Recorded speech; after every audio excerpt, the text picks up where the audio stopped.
I don't believe that anybody feels the way I do about you now.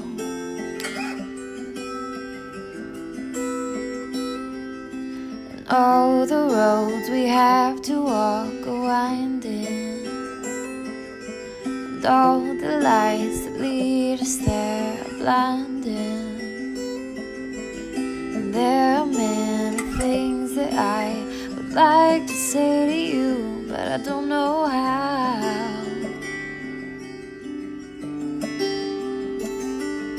But maybe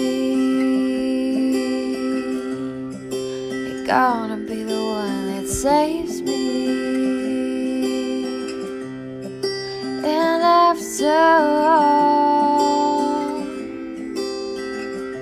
you're my wonderwall. Elvis Presley said that truth is like the sun. You can shut it out for a time, but it ain't going away. All right, everybody, happy Monday. Welcome back to Morning Coffee. I'm your host, Rick Alexander. I am at RickAlexander_ on Instagram and at Lionheart Radio. And that intro music was by Brittany Taylor, and she is at Barbell Brittany on Instagram. One thing I wanted to say is if you guys listen to the show, there are thousands of you, and you are getting something out of this, then I would just really encourage you to share it with somebody else that you think could really use the message. That's how we grow. The organic growth has been amazing over the last 3 months, and I just wanted to continue to encourage you guys, if you know somebody that you think might really benefit from some of this personal development advice, that you would share it with them. Also wanted to say we are getting ready to launch the Clarity Academy, and that is going to be at the end of this week. It's going to be a 12-week program, a lot of deep work where we sort of sort through some of our own programming, some of our subconscious things that hold us back, and we try to figure out exactly who we want to be in the world and what we want for our lives. It was work that really turned my life around in the last year, and so I'm really happy to offer it. I really do believe this is going to be a world-class personal development program. All right, so I'll let you guys in on a little secret. I actually recorded a full episode for today and already had it in the queue, and it was ready to go live. And I had this other idea for a show that was sort of kind of bouncing around my mind. And then throughout the weekend, it seemed like there were 5 or 6 times where the theme just continued to pop up. And so finally, I was like, all right, universe, I got it. We are going to talk about this today. And so maybe there's somebody out there that needs to hear it. I really don't know, but it reemerged so much that I figured this would be a great time to talk about it. So there is the truth, and then there is your truth. Now, getting to the actual truth in anything is an evolution, right? It's not something you necessarily arrive to depending on what we're talking about. So if you look at science, for example, especially in physiology, we're always learning more about what we didn't know.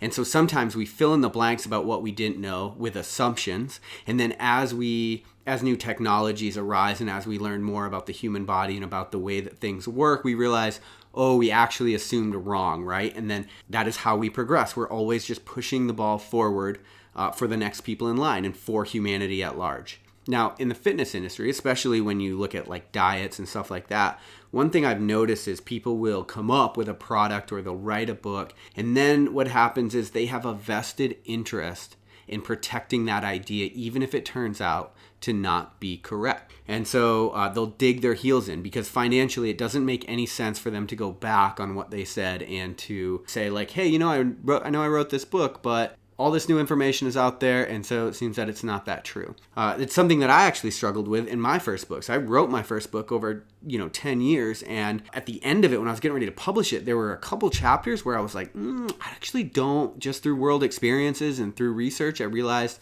that's not really true anymore. Like that's not true for me, and so I cannot in good conscience put this out into the world. Right? And even now, I think that Burn Your Couch, the first book I wrote, is great for a lot of people. And there's a segment of the population that it's going to be immensely beneficial for.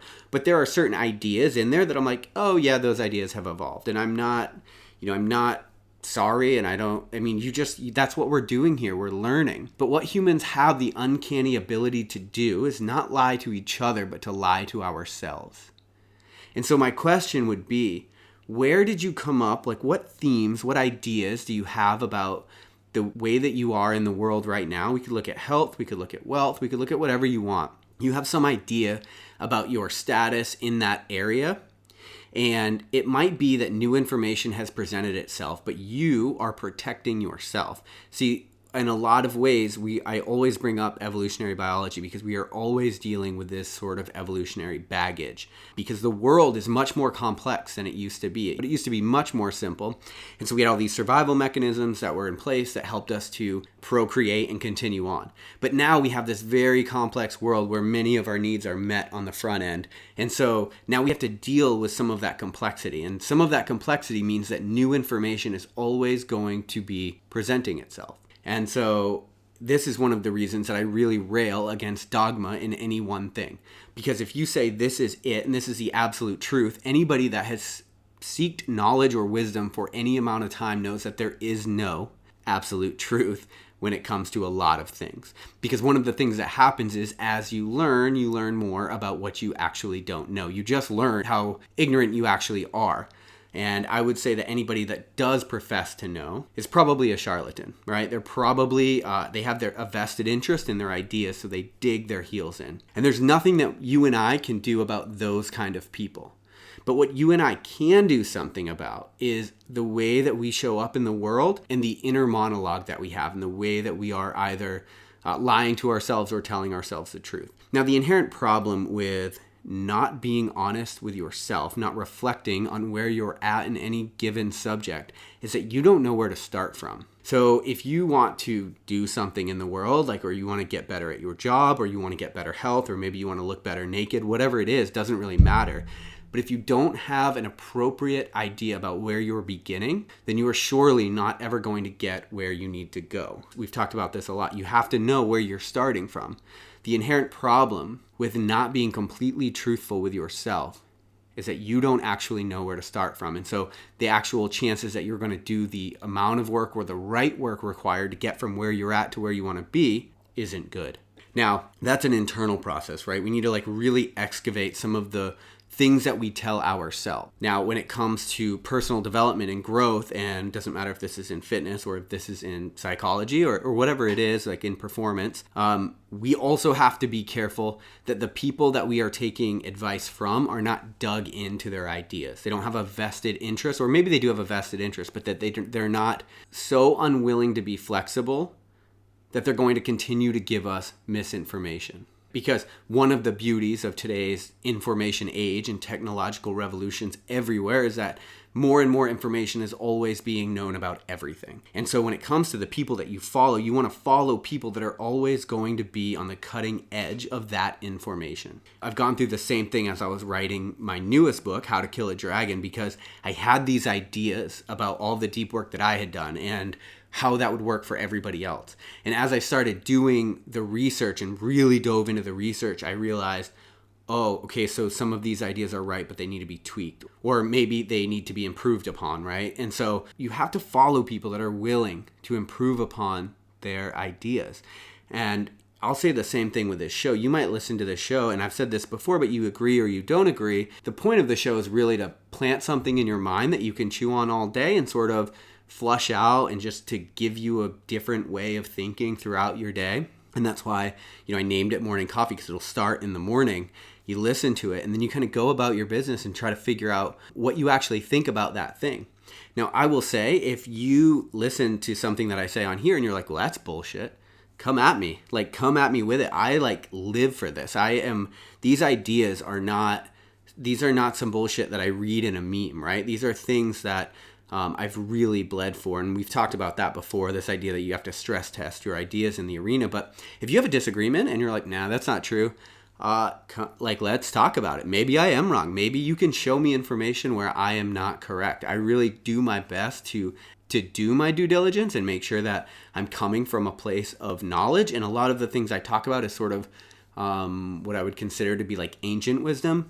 And so I do my best to make sure that my ideas are very well thought out. And usually I'm pretty honest, I'm still trying to figure this out in my mind, but here's what I'm thinking so far.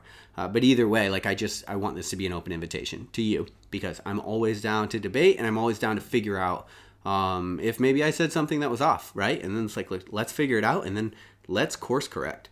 And that's something that I'm willing to do because I'm interested in the truth, and I am not interested in any way in my truth. And if that means I need to rewrite books, that means I need to take products off the market, that means I need to redo other products, like, I don't care. Like, at the end of the day, human evolution is the thing that drives me, and it's the thing that should drive all of us. Because if you look at what we're doing here in the world, we are essentially pushing the ball further for the next generation. And that seems to be one of the inherent points of this life, right? Because when we do something or create something, it helps our life a little bit, but it helps the next generation a lot. Or if we do something negative, it hurts our life. Like, let's say how we take care of the planet, for example. If we do something negative, it hurts our life a little bit, hurts the next generation a lot. And so that's why we should always be interested in the truth, because we need to make sure that we're doing the right thing all of the time to the best of our ability in order to push the ball a little bit further for the next generation. And that's certainly something that I want for myself and for you. I hope you guys have an amazing Monday. Hope your coffee is tall, your Monday is short, and your week is great. I'll talk to you guys tomorrow on Morning Coffee.